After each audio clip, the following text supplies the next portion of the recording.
کہ اسلامی تاریخ کا ایک واقعہ ہے جس کو صلح حدیبیہ کے نام سے جانا جاتا ہے۔ صلح حدیبیہ کیا ہے اور اس وقت اصل میں کیا ہوا تھا اس میں؟ صلح حدیبیہ دراصل ایک امن کا پیغام۔ صلح حدیبیہ دہشت گردی کے خلاف اعلان جنگ ہے۔ صلح حدیبیہ صرف اس زمانے میں نہیں بلکہ قیامت تک آنے والے دہشت گردی کے خاتمے کا اعلان ہے۔ صلح کا مطلب کیا ہوتا ہے؟ صلح کرنا، سمجھوتا کرنا۔ سمجھوتا کرنا، لیکن سمجھوتا عقیدے کی بنیاد پر نہیں ہوتا۔ عقیدے میں آپ کہیں گے لکم دینکم ولی دین، آپ کا دین آپ کے لیے، ہمارا دین ہمارے لیے۔ اس کے باوجود بھی یعنی عقیدے میں اتنے زیادہ واضح الفاظ کہنے کے باوجود کیا دنیاوی اعتبار سے ہم اچھے تعلقات رکھ سکتے ہیں کہ نہیں رکھ سکتے؟ اچھے تعلقات رکھ سکتے ہیں۔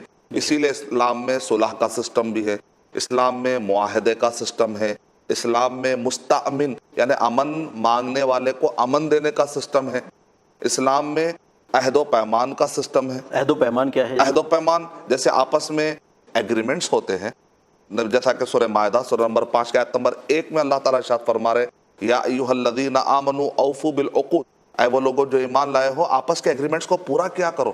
یعنی ایک مسلمان وعدے کا پکا ہوتا ہے، ایگریمنٹس کو توڑتا نہیں ہے۔ سورہ بنی اسرائیل سورہ نمبر 17 کے آیت نمبر 30 سے لے کر 36 کے درمیان وَأَوْفُوا بِالْعَهْدِ إِنَّ الْعَهْدَ كَانَ مَسْئُولًا، عہد کو پورا کرو کیونکہ قیامت میں جو عہد ہوتا ہے، ایگریمنٹ ہوتا ہے، اس کے بارے میں پوچھا جائے گا۔ تو بہرحال صلح کا سسٹم ہے، معاہدے کا سسٹم ہے، عہد و پیمان کا سسٹم ہے۔ تو یہ جو صلح ہے، صلح حدیبیہ، دراصل یہ واقعہ جو ہے اس وقت پیش آیا جبکہ نبی اکرم صلی اللہ علیہ وسلم اور صحابہ کے پاس اچھی خاصی طاقت موجود تھی۔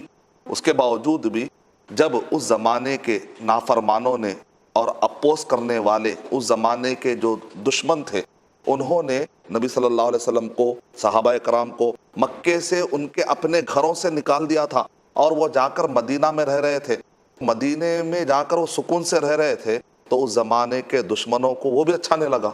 عہد کو پورا کرو کیونکہ قیامت میں جو عہد ہوتا ہے، ایگریمنٹ ہوتا ہے، اس کے بارے میں پوچھا جائے گا۔ تو بہرحال صلح کا سسٹم ہے، معاہدے کا سسٹم ہے، عہد و پیمان کا سسٹم ہے۔ تو یہ جو صلح ہے، صلح حدیبیہ، دراصل یہ واقعہ جو ہے اس وقت پیش آیا جبکہ نبی اکرم صلی اللہ علیہ وسلم اور صحابہ کے پاس اچھی خاصی طاقت موجود تھی۔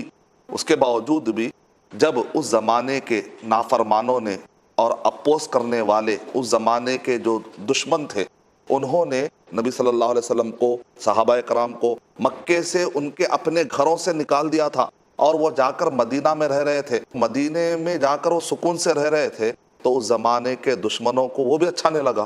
کن لوگوں کو مکہ سے نکال دیا گیا تھا؟ جو کفار قریش تھے، جو کافر تھے اس زمانے میں، انہوں نے نبی صلی اللہ علیہ وسلم اور صحابہ کرام کو مکے سے نکال دیا تھا۔ ایک آدمی کو اپنے وطن چھوڑنے کا غم ہوتا ہے لیکن وہ مکے کو چھوڑ کر مدینہ چلے جاتے۔ نبی صلی اللہ علیہ وسلم، صحابہ کرام وہاں جا کر پھر مدینے کے اندر اچھی زندگی گزار رہے ہیں۔ یہ کفار قریش کو جو مکے کے تھے ان کو نبی صلی اللہ علیہ وسلم اور صحابہ کرام کا یہ امن بھی دیکھا نہیں جا رہا تھا۔ حسد چونکہ بہت زیادہ بڑھ چکا تھا، وہ نہیں چاہ رہے تھے کہ کسی طریقے سے نبی صلی اللہ علیہ وسلم اور صحابہ کرام سکون میں رہے، تو وہ مکے سے مدینے کے اوپر اٹیک کی پلاننگ کر رہے تھے، بلکہ اس کے لیے وہ پیسہ جمع کر رہے تھے۔ تو نبی اکرم صلی اللہ علیہ وسلم کو خبریں مل رہی تھی اور کئی مرتبہ انہوں نے اٹیک کیا بھی۔ جنگ احد کا واقعہ لے لیں گے اگر آپ، اسی طریقے سے جنگ احزاب کا اگر واقعہ لے لیں گے، اس سے کیا پتہ چلتا ہے کہ انہوں نے اٹیک کیا باقاعدہ۔